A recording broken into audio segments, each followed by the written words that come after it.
صحابہ کو ان کو بڑے بڑے وعدے دیے کہ ہم آپ ابھی جو ہے شام فتح ہونے والا ہے، ابھی ایران فتح ہونے والا ہے، ہم یہاں پہ وہاں سے لونڈیاں لے کے آئیں گے، لڑکیاں لے کے آئیں گے، اور آپ کو گورنرشپ دیں گے، آپ کو پیسے، قبیلے کے سرداروں کو اس طرح انہوں نے اپنے ساتھ ملا لیا. اور ویسے بھی وہ لوگ جو کیا تھے، امیر المؤمنین علیہ الصلوۃ والسلام سے وہ اس طرح نہیں تھے کہ ان کے دل میں ان کی نیت پاک ہو، ان سے محبت ہو.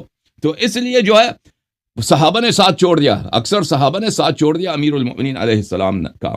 اور جن لوگوں نے ابو بکر سے بیعت نہیں کی کہ ہم آپ کو خلیفہ نہیں مانتے، انہوں نے کہا ہم آپ کو زکوٰۃ نہیں دیں گے، ہم آپ کو نہیں جانتے بھائی، آپ ہمارا خلیفہ نہیں ہیں. تو ان سب کو تہس نہس کر دیا گیا، قتل کر دیا گیا، ان کے بچوں کو اسیر بنایا گیا. وہ تو کہانی کافی مشہور ہے. Okay sir. جیسے آج کل پاکستان میں ہو رہا ہے، جو عمران خان کے ساتھ والے بندے ہیں وہ غریب آدمی جیل میں جا رہے ہیں، باقی دوسرے ہیں وہ باقی عیاشی کر رہے ہیں.